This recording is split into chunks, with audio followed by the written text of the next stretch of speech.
नमस्कार। आप देख रहे हैं स्पेशल कवरेज न्यूज। मैं हूं आपके साथ शिव कुमार, मेरे साथ हैं संतोष पाठक जी। स्वागत और अभिनंदन। बहुत बहुत धन्यवाद शिवजीत। तमाम दर्शकों को नमस्कार। और एक हार ने भारत की पूरी राजनीति को बदल दी। पहले नरेंद्र मोदी अमित शाह कहते थे कांग्रेस मुक्त भारत। किसी को समझ ही नहीं आया कि कांग्रेस मुक्त भारत नहीं, वो तो विपक्ष मुक्त भारत करने के मिशन में जुट गए हैं। जहां खुद जीत पा रहे हैं वहां खुद जीत रहे हैं, जहां खुद नहीं जीत पा रहे किसी और का इस्तेमाल कर रहे हैं। विपक्षी गठबंधन में शामिल, आप मान लीजिए कि सांसदों की संख्या के आधार पर शिवजीत दो बड़ी पार्टी, तृणमूल कांग्रेस और डीएमके, जहां से उनको संजीवनी मिलती थी वो सत्ता से बाहर हो गई। विपक्षी गठबंधन की सबसे ज्यादा हिमायत करने वाले लालू यादव की पार्टी बिहार में खस्ता हाल में पहुंच गई। और अब विपक्षी गठबंधन में एक तो राहुल गांधी बच गए और उनका साथ देने के लिए सिर्फ एकमात्र नेता अखिलेश यादव बच गए हैं। लेकिन अखिलेश यादव ने जैसे ही बंगाल में चुनावी नतीजा आया, उसके बाद अपने नेताओं के साथ विचार विमर्श करके एक बड़ी डील रद्द कर दी है। इंडिया गठबंधन में बवाल बढ़ गया है।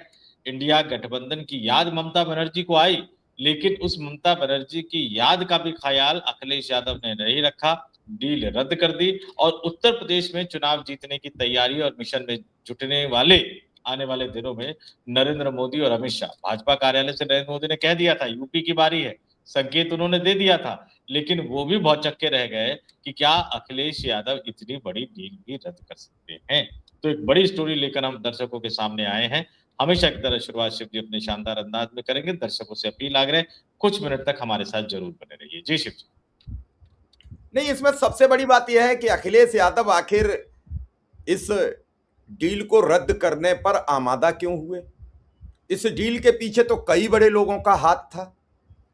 इस समस्या का समाधान कैसे होगा, अखिलेश यादव चुनाव में जाएंगे कैसे, अखिलेश यादव के चुनावी मुद्दे क्या होंगे, अखिलेश यादव लोगों के पास किन किन समस्याओं के समाधान की बात करेंगे। लखनऊ में आज उन्होंने प्रेस कॉन्फ्रेंस भी बड़ी की है। उन्होंने उसमें कई तरीके के तथ्य और सबूत भी अभी रखे हैं। प्रेस कॉन्फ्रेंस भी चल रही है। उन्होंने कहा हम कैसे चुनाव हार गए, इस पर जिक्र किया। उन्होंने ममता बनर्जी से बात की। ममता बनर्जी ने कई उन्हें सलाह दी और कहा कि आज बताइए, अब कल आइए, अब गए कि नहीं गए और जाएंगे कि नहीं जाएंगे। ये सब चीजें बड़ी इफ्वट होने लगी। कल से उनके बंगाल जाने पर सवाल खड़े होने लगे कि आखिर एक हारे हुए नेता से इतनी जल्दी क्या है मिलने की आतुरता। ममता बनर्जी ने इंडिया गठबंधन की दुहाई दी और पहली बार वर्षों बाद उनके मुंह से राहुल और सोनिया का नाम निकला। इस दौरान उन्होंने 2019 या 2021 के चुनाव के दौरान यह भी कहा था राहुल अभी बच्चे हैं, राजनीति की समझ नहीं है। उस समय बड़ी किरकिरी कर दी थी राहुल गांधी की। कहा तो यह भी जाता है कि इंडिया गठबंधन में जितना व्यवधान ममता जी ने पैदा किया उनका ही किया धरा था। संयोजक नहीं बनने दिया नीतीश कुमार को, नीतीश कुमार को प्रधानमंत्री पद का उम्मीदवार नहीं बनने दिया। आज जब हारी तो सबसे पहले बोली कि मैं इंडिया गठबंधन को अब एक करूंगी। क्या फायदा, का चिड़िया चुंग गई खेत, अब पछताई से कुछ होगा नहीं। हार गई, खेल खत्म हो गया, स्टालिन का खत्म हो गया, चुनाव खुद हार गए, गौरव गोगोई हार गए, सब हार गए और एक नहीं हार गए, अरविंद केजरीवाल हार गए, कई लोग धराशायी हो गए। पीडीपी की महबूबा मुफ्ती हार गई। 5 साल तक डिप्टी सीएम रहने वाले दुष्यंत चौटाला 5वें नंबर पर चले गए। ममता बनर्जी बोली मैं अंदर काउंटिंग में जाना चाहती थी तो मुझे लात मार दी, धक्का मार दिया, मुझे एंट्री नहीं होने दी। कई लोग ये भी कहते हैं कि 100 सीटें चुरा ली, अगर 100 सीटें ममता को दे दो तो हो गया ममता का बहुमत, 180 सीटें हो गई ममता पर। मैंने कई सीटों में देखा है संतोष जी, हैरान करने वाला नतीजा कि 2-2 चरणों में 650, 655 और 605 वोट गिने गए हैं। मेरे पास तो तथ्य और सबूत है, मैंने निकाल लिए हैं चुनाव आयोग की वेबसाइट से। तो आपने भी इतने दिन पत्रकारिता की है, ऐसा नहीं हो सकता है कि दोनों 605 वोटों के, 650 वोटों के काउंटिंग हो। वो तो एक में ही हो सकती थी 1200 वोट की, क्योंकि एक बार में 14 टेबल लगती हैं तो लगभग मतलब 10,000 वोट, 12,000 गिना जा सकता है। लेकिन मुझे नहीं मालूम चुनाव आयोग की क्या मजबूरी रही। लेकिन हम मुद्दे पर लौटते हैं। संतोष जी, कौन सी डील रद्द कर दी है ताकि दर्शक समझ सकें? क्या इस डील का असर दिखेगा चुनाव पर? क्या इस डील से भाजपा को नुकसान होगा? क्योंकि इसी डील के जरिए तो भाजपा ने बंगाल पे बड़ी फतेह हासिल की। जब इस डील के कर्ता धर्ता को उनकी ईडी उठा के दिल्ली ले आई तो खेल ही पलट चुका था। उसके बाद ममता की नाराजगी बढ़ चुकी थी, एग्रेसिवनेस बढ़ी, ममता चुनाव पराजित हो गई। बीजेपी उसका पल पल फायदा लेती है। क्या है वो डील, क्या है, अब दर्शकों को बता दीजिए। देखिए शिव जी, सिर्फ एक दो लाइन में बंगाल का जिक्र कर दूं। 32 लाख ज्यादा वोट मिले और तकरीबन 5% वोट का अंतर। SIR के कारण हर सीट पर 30,000 वोट कट गए थे और 176 सीटों पर इतने ही मार्जिन से या इससे कम मार्जिन से जीत हार का फैसला हुआ है। और 176 सीटों में बंगाल में 30,000 से कम पे जिन सीटों का फैसला हुआ वो 176 सीटों का फैसला हुआ। दर्शक ध्यान से सुनिए, 176 सीटों पे उम्मीदवार 30,000 से कम के अंतर से जीते हैं और इसमें से 128 सीटें भारतीय जनता पार्टी की है। अब 128 में से सिर्फ 100 ही हटा दे तो बीजेपी सत्ता से बाहर। अब इस पे गुना भाग करते रहे, चुनाव आयोग पर सवाल उठाते रहे, दर्शक सोचते रहे, लेकिन चुनाव आयोग की भूमिका संदेह के घेरे में है और एक बड़ा सा क्वेश्चन मार्क चुनाव आयोग पर लगा हुआ है, जिसका जवाब मुझे भी पता है, आपको भी पता है, हमारे दर्शकों को भी पता है कि ज्ञानेश कुमार नहीं थे। दूसरी बात, ये पहली बार देखा गया इस देश की राजनीति में प्रधानमंत्री नरेंद्र मोदी प्रधानमंत्री जब 14 में बने, नो डाउट कि कांग्रेस के खिलाफ जो माहौल बना था उसका एक बड़ा असर था। अन्ना हजारे का भ्रष्टाचार को लेकर जो आंदोलन था उसका एक बड़ा असर था, लेकिन उसमें सोशल मीडिया के अभियान का भी बड़ा असर था और इसमें आप प्रशांत किशोर की भूमिका को नकार नहीं सकते। और वो प्रशांत किशोर जब बीजेपी में उनको कुछ बड़ा नहीं मिला तो वो इधर उधर ना जाने कितने नेताओं को जिताते रहे, फिर एक समय आया कि उन्होंने खुद बिहार में लड़ने का फैसला किया और अपने आईपैक कंपनी से ही वो अलग हो गए, लेकिन आईपैक कंपनी वो काम करती थी। आमतौर पर हमने देखा कि चुनाव में नेताओं को निशाना बनाया जाता रहा है। इस चुनाव में भारतीय जनता पार्टी एक कदम आगे बढ़ गई, आईपैक को निशाना बनाया। आईपैक के दफ्तर पे ईडी का छापा पड़ा, उनके अधिकारियों को गिरफ्तार किया गया। ममता बनर्जी का पूरा चुनाव प्रचार अभियान जो है वो डिस्टर्ब कर दिया गया। जब चुनाव चल रहा था तब गिरफ्तारी हुई, जमानत के लिए गए तो ईडी ने जमानत का विरोध किया और जैसे ही चुनाव खत्म हो गया ईडी ने जमानत का कोई विरोध नहीं किया, उनको अदालत से जमानत मिल गई। अब अगर कोई कहे कि ये स्वच्छ प्रक्रिया है तो फिर उनकी समझ पर हम सवाल उठाते। लेकिन पश्चिम बंगाल के चुनाव से पहले ममता बनर्जी ने अखिलेश यादव से जब मुलाकात की तो उनको कहा, उनको कुछ टिप्स दिए थे कि आपको उत्तर प्रदेश की लड़ाई के लिए कैसे करना है, क्या करना है, और उन्होंने आईपैक को भी दिया। आईपैक के साथ अखिलेश यादव ने डील करी। ममता बनर्जी ने यहां तक कहा कि अगर फंड की जरूरत पड़ेगी तो हम आपको फंड देने को भी तैयार है, ये तमाम चीजें बात हो।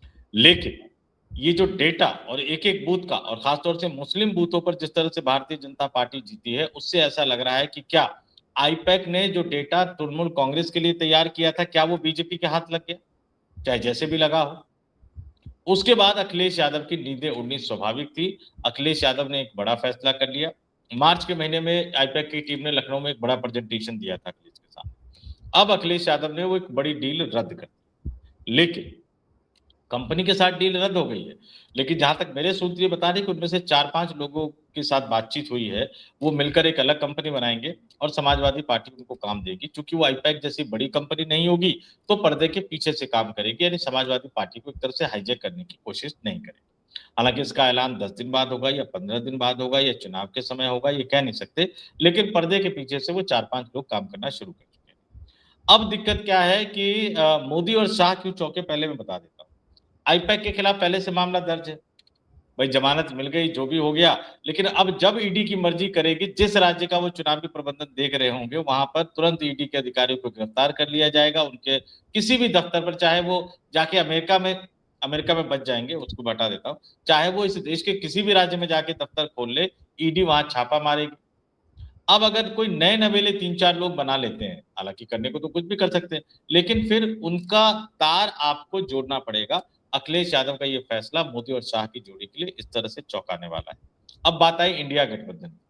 देखिए समस्या क्या है, इंडिया गठबंधन में हर व्यक्ति प्रधानमंत्री बनना चाहता है और इंडिया गठबंधन को अगर सबसे ज्यादा चोट किसी ने पहुंचाई है तो दो नेता हैं, हमें ध्यान रखना पड़ेगा, ममता बनर्जी और अखिलेश यादव। विपक्षी गठबंधन बनाए इसके लिए ममता बनर्जी ने मेहनत नहीं की थी, इसके लिए राहुल गांधी ने भी मेहनत नहीं की थी, इसके लिए अरविंद केजरीवाल ने भी मेहनत नहीं की।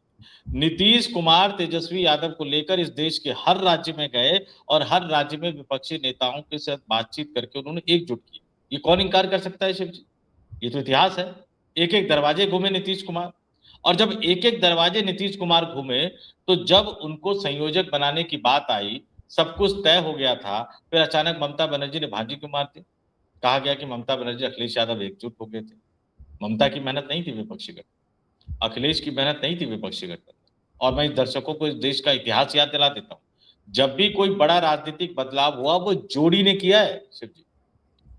राहुल गांधी वो जोड़ी बना नहीं पा रहे, उनके साथ समस्या बड़ी अजीब सी है, विचित्र सी है। उस जोड़ी में एक व्यक्ति सत्ता पर नहीं बैठता, सत्ता से दूर रहता है, या तो अपनी इच्छा से या परिस्थितिवश, और दूसरा व्यक्ति सत्ता की कमान संभालता है। मैं आजादी से पहले से आपसे जिक्र कर देता हूं, आजादी से पहले ऐसा नहीं था कि कांग्रेस आंदोलन नहीं चला रही थी, बहुत अच्छे लेवल पे कांग्रेस आंदोलन चला रही थी। लाल बाल पाल कहा जाता था, फिर मोतीलाल नेहरू का जमाना आया, लेकिन कांग्रेस में वो स्पार्क नहीं था, कांग्रेस लोगों से कनेक्ट नहीं कर पा रही थी। लेकिन जिस दिन महात्मा गांधी और जवाहरलाल नेहरू की जोड़ी बनी, उस दिन से कांग्रेस ने लोगों के साथ कनेक्ट करना शुरू किया। आपके पास एक व्यक्ति था जो आधे कपड़ों में, अधनंगा फकीर कहा था ब्रिटेन के प्राइम मिनिस्टर ने, वो लोगों के बीच जाकर बात करता था।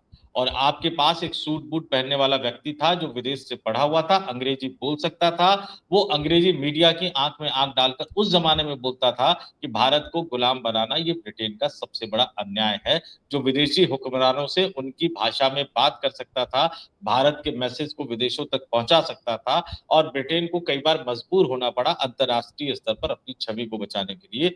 उस जोड़ी ने कमाल किया, और उसमें कई सारे ऐड ऑन होते चले गए। सरदार वल्लभ भाई पटेल हो, भीमराव अंबेडकर हो, सुभाष चंद्र बोस हो, ये तमाम लोग अपनी अपनी भूमिका निभाते रहे। आजादी के बाद देखिए, आजादी के बाद भी जब सत्ता में परिवर्तन का दौर आया, आपातकाल, तो कौन सी जोड़ी बनी थी? जेपी और मोरारजी देसाई की बनी थी। जेपी प्रधानमंत्री बनने की इच्छा नहीं रखते थे, और इसलिए उन्होंने इंदिरा गांधी को सत्ता से बाहर कर दिया। जब राजीव गांधी के खिलाफ बोफोर्स वाला मामला चला, उस समय कौन सी जोड़ी बनी थी? देवीलाल की और वीपी सिंह की। देवीलाल को पता था कि वो हरियाणा से आते हैं, किंग मेकर बन सकते हैं, लेकिन 10 लोकसभा सांसद वाले राज्य से आने के बाद वो कम से कम किंग तो नहीं बन सकते। प्रधानमंत्री कौन बने? वीपी सिंह बने। उसके बाद खुद भारतीय जनता पार्टी का इतिहास देख लीजिए, आडवाणी और अटल की जोड़ी थी, भैरव सिंह शेखावत पीछे हट गए, मुरली मनोहर जोशी पीछे हटते हुए चले गए, आडवाणी लीड करते जा रहे थे, लेकिन एक बार जब आडवाणी फंस गए हवाला वाले मामले में, तो उनको समझ में आ गया कि अब मैं प्रधानमंत्री नहीं बन पाऊंगा, उन्होंने अटल बिहारी वाजपेयी को आगे कर दिया। अटल आडवाणी की जोड़ी, और आज की तारीख में कौन इंकार करेगा कि मोदी और शाह की जोड़ी का कमाल है? शाह चाहते हैं तो क्या प्रधानमंत्री नहीं बन सकते? लेकिन वो प्रधानमंत्री का तख्ता पलट कर नहीं रहे, अपनी इच्छाओं को भी, अगर मन में इच्छा किसके नहीं होती, प्रधानमंत्री कौन नहीं बनना चाहता है, लेकिन उन इच्छाओं को दबाकर एक जोड़ी। तो जब 2024 के लोकसभा चुनाव से पहले एक जोड़ी बनाने के मिशन में नीतीश कुमार जुड़े हुए थे, ममता बनर्जी ने उस पूरे प्लान को न केवल कैंसिल किया, बल्कि उसी समय नहीं, 2021 में ममता बनर्जी जब चुनाव जीती तो उसके बाद कहां उतर गई वो? यूपी से कांग्रेस को तोड़ रही है, गोवा से कांग्रेस नेताओं को तोड़ रही है, नॉर्थ ईस्ट से कांग्रेस नेताओं को तोड़ रही है, हर अरे स्टेट में अपना, अभी भी तो आसाम में खिलाफ चुनाव लड़ा, कई सीटें हाँ, हराई हैं ममता बनर्जी। हाँ, हर स्टेट में कांग्रेस के नेताओं को तोड़ के अपना संगठन बनाया, और राष्ट्रीय नेता बनना चाहती थी, और वो ये भूल गई। मैं ये नहीं कह रहा कि ममता बनर्जी के संघर्ष का योगदान नहीं था, लेकिन ममता बनर्जी तो बहुत लंबे समय तक संघर्ष कर रही थी। जब कांग्रेस से निकलकर तृणमूल कांग्रेस बनाई, उसके बाद कितने चुनाव वो हारे? उनकी अपनी पार्टी से, यही शुभेंदु अधिकारी जो भाजपा में है, मुख्यमंत्री बनने जा रहे हैं, शुभेंदु अधिकारी विधानसभा चुनाव लड़े, हार गए, लोकसभा चुनाव लड़े, हार गए तृणमूल कांग्रेस के टिकट पर। फिर उनको भारतीय जनता पार्टी के साथ गठबंधन करना पड़ा, लेकिन राज्य की सत्ता में फिर भी नहीं हुआ।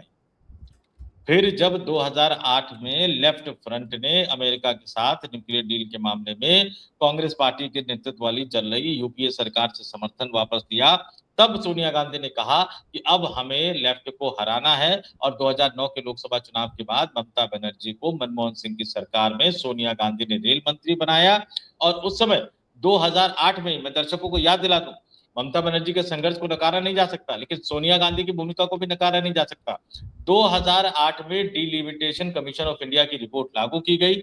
2001 की जनसंख्या के आधार पर, जनगणना के आधार पर 2011 में तृणमूल कांग्रेस और कांग्रेस पार्टी ने गठबंधन करके चुनाव लड़ा, जिसमें लेफ्ट फ्रंट के 34 साल के शासन का। और उसके बाद ममता बनर्जी ने क्या किया? उसी कांग्रेस को दूध में बड़ी पक्की की तरह निकाल के फेंक दिया। 2011 में 7 लड़े, लेकिन 2016 में कांग्रेस पार्टी को लेफ्ट फ्रंट के साथ लड़ना पड़ा। तो इसमें ममता बनर्जी अपनी जिम्मेदारी से मुक्त नहीं हो सकती। अखिलेश यादव इसमें थोड़ा सा आगे निकल गए, उन्होंने लोकसभा चुनाव के समय टीएमसी को भी टिकट दिया, समायोजित करने की कोशिश की। जब उनको दिल्ली में कुछ नहीं मिला फिर भी अरविंद के साथ वो प्रचार करते रहे। बिहार में कुछ नहीं मिला लेकिन फिर भी उन्होंने तेजस्वी यादव के लिए प्रचार किया, इंडिया गठबंधन के लिए प्रचार किया। ये तमाम चीजें अपनी जगह है, लेकिन चूंकि अब उत्तर प्रदेश का मामला आ गया है, अखिलेश यादव को समझ में आ गया है कि आईपैक सारा डेटा कलेक्ट करेगा समाजवादी पार्टी का, और उस डेटा का इस्तेमाल अंतिम समय पर कौन करेगी? भारतीय जनता पार्टी करेगी। लेकिन एक बड़ा सवाल, विपक्ष को समझ ही नहीं है। याद है कांग्रेस पार्टी का एक एंटनी कमेटी की रिपोर्ट बनी थी जिसमें ये कहा गया था कि भाई कांग्रेस, देश का बहुसंख्यक समाज कांग्रेस को मुसलमानों की पार्टी समझने लग गया है।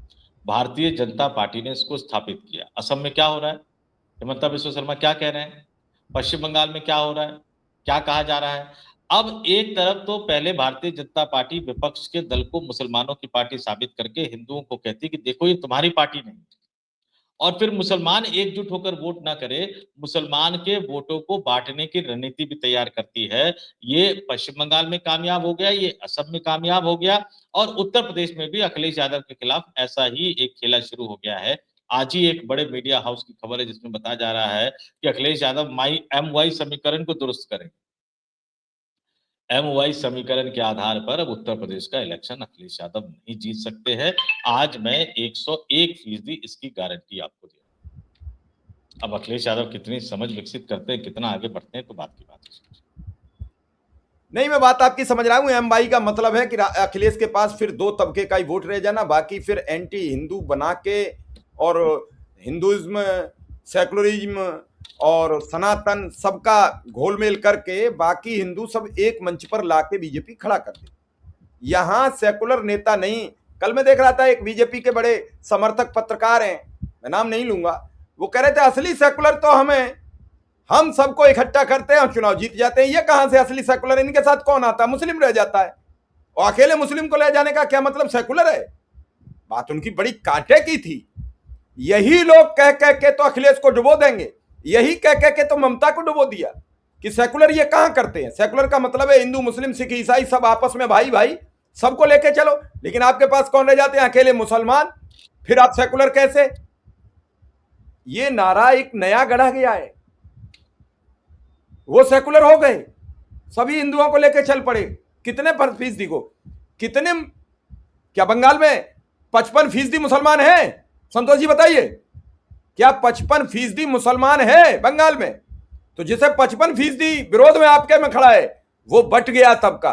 वो कुछ तबका चला गया CPM के साथ 5%, 5% चला गया 4% कांग्रेस के साथ, कुछ चला गया अलग, कुछ चला गया अलग, और आपने कह दिया कि सारा तो हमने कुनबा इकट्ठा कर दिया। ये कह के जो नया सिस्टम बना दिया है, क्योंकि आपके पास सब कुछ है, तंत्र है, मंत्र है, विद्या है, धन है, जन है, सरकार है, सेना है, सब आपने मैदान में उतार दी। आपको पता है कि हमें कितना वोट चाहिए भैया? 46% अगर किसी भी राज्य में आपको मिल जाएगा तो आपको कौन सत्ता से बेदखल कर देगा? और उन पत्रकारों को कैसे पता होता पहले से इतनी सीटें आएंगी? वो सुबह धोती पहन के और वो पूरा बंगाली अस्मिता लगा के आ जाते हैं, उन्हें कैसे एंकरों को पता है? ये जो सब खेल है, मैं नहीं ये कहता हूं कि पहले नहीं होता था, मैं फिर वही कहूंगा कि पहले जो होता था उसकी इंतहा की अकल ममता बनर्जी घबरा रही थी, फड़फड़ा रही थी। जब पंचायत चुनाव आपने हैक किया तब आपने सोचा नहीं था कि हम हैक कर सकते हैं, तो हमारे ऊपर भी एक सरकार बैठी हुई है। संतोष जी, बड़ी गंभीर टिप्पणी है मेरी ये। तब आपने नहीं सोचा था। मैंने देखा 2007 से 2012 में बसपा के चुनाव के दौरान MLC का चुनाव था, 39 सीटों पर होता है। बसपा ने 32 या 33 MLC जीते थे जो निकाय क्षेत्र के होते हैं। सपा की सरकार आई, सपा ने पर्चे ही नहीं भरने दिया और सपा ने 36 जीते। अब बीजेपी की सरकार आई तो बीजेपी 38 जीत गई है। 1 या 2 सपा का कहीं जीता हो तो जीता हो। जो हम करते हैं अगला आने वाला और उससे तेज स्पीड में हमारे खिलाफ काम करता है, समझ रहे हो? और यही प्रक्रिया सब जगह चलती चली जा रही है। तो जो ममता ने बोया पंचायत चुनाव में, उन्होंने कांग्रेस के उम्मीदवार मारे, कांग्रेस के कार्यालय पर कब्जा किया। अब आज भाजपा उनके पे कर रही है तो मुझे लगता है कि यह प्रकृति का नियम है, एक दिन आपका, एक दिन उसका, एक दिन उसका। और अगर तभी वो उम्मीदवारों को पर्चा भरने देती, सबको चुनाव लड़ने देती, बहुत तरीके हैं जीतने के, बहुत तरीके हैं सिस्टम के। भाजपा ने आम जनमानस में यह पैदा कर दिया चुनाव हमने जीता है, मीडिया यह साबित करने पर तुली है ईमानदारी से चुनाव हुआ है, ममता बनर्जी वहां बेईमानी कराती, ये कराती। आज भी आरोपित ममता बनर्जी को ही किया जा रहा है। अब कई लोग संविधान की दुहाई दे रहे हैं, वो इस्तीफा क्यों नहीं देंगी? तो कई चीजें हैं संतोष जी, वो समझने की बात है कि जब हम सत्ता में हों तो हम क्या क्या करें। भाई अखिलेश यादव से एक ही गलती हो गई कि मुजफ्फरनगर दंगा को वो ढंग से हैंडल नहीं कर पाए, आज तक उसका दंश झेल रहे हैं। तब आप और हम तो उत्तर प्रदेश की पत्रकारिता में शिखर पर थे, देखा हमने। वो दंश आज तक अगर बताओ उनसे कोई हटा पाया हो? क्योंकि तब नेताजी भी थे, आजम खां किसी की सुनने को राजी नहीं थे।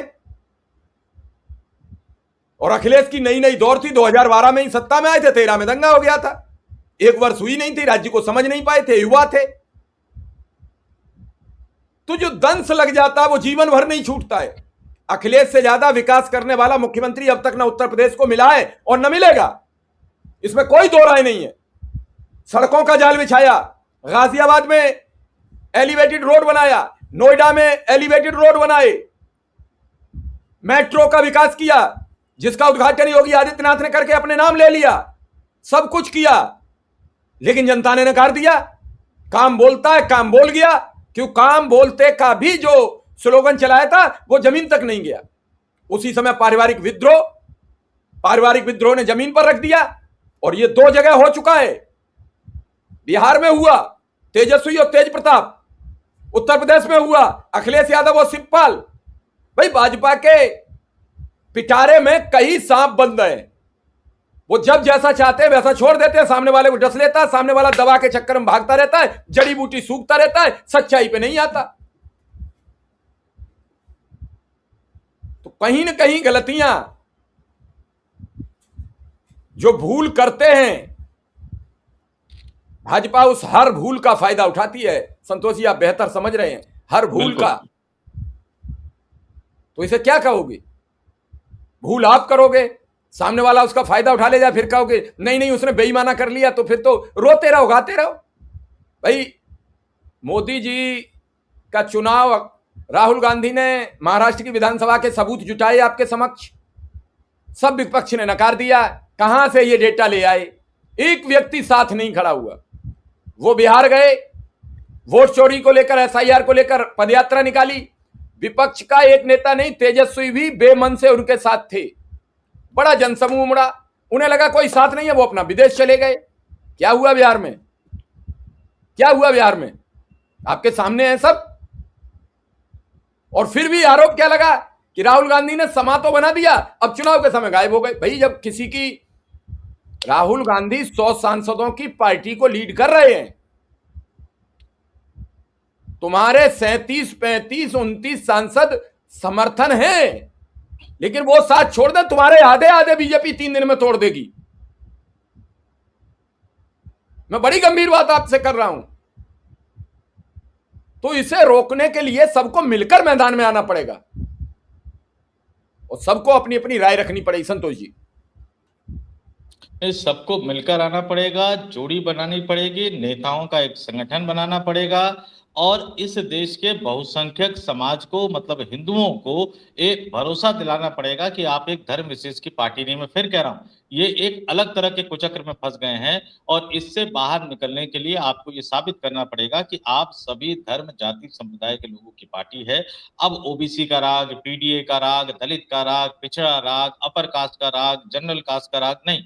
अब आपको एकजुट होकर सिर्फ लोगों के मुद्दे उठाने होंगे। इस ट्रैप में फंसने से बचना होगा जिस ट्रैप में भारतीय जनता पार्टी ने इनको फंसा दिया। मैं फिर कह रहा हूं, एकजुट तो होना पड़ेगा। अगर एक गठबंधन में हर आदमी प्रधानमंत्री बनना चाहेगा तो फिर कायदे से ये मुख्यमंत्री बनने के लायक भी नहीं रहेंगे और हो सकता है कि आने वाले दिनों में इनकी पार्टी में 2-3 सांसद ही हो। आज आम आदमी पार्टी के पास राज्यसभा में कितने सांसद बचे हैं? 3 सांसद बचे हुए। जिस 10 सांसदों के नेता के बल पर संजय सिंह हुंकार भरा करते थे, वो सिर्फ 3 सांसदों, उनको मिला के सिर्फ 3 सांसद के नेता हैं। तो इसी तरह की हालत सबकी हो जाएगी। 36-37 को घट के जो है वो 3 पे आने में समय नहीं लगेगा। और 3 पे भी जी। कैसे आएगा? अब तो बीजेपी नया ट्रेंड सेट करती है। स्टालिन अपनी विधानसभा में हार जाएंगे, ये कौन सोच सकता था? ममता बनर्जी अपनी विधानसभा में हार जाएंगे, ये कौन सोच सकता था? तो कल को अखिलेश यादव, डिंपल यादव, नवीन हाँ पटनायक अपनी नवीन विधानसभा पटनायक, में, तो कल को अखिलेश यादव, डिंपल यादव, धर्मेंद्र यादव, ये जितने भी इनके परिवार के लोग हैं, वो सब अगर ना हार जाए, इस बात की क्या करें? बिल्कुल बड़ी गंभीर बात है। चलिए, आपने समय दिया इसके लिए आपका बहुत बहुत आभार, बहुत बहुत धन्यवाद। फिर किसी मुद्दे पर बात करेंगे। इजाजत दीजिए, नमस्कार। नमस्कार।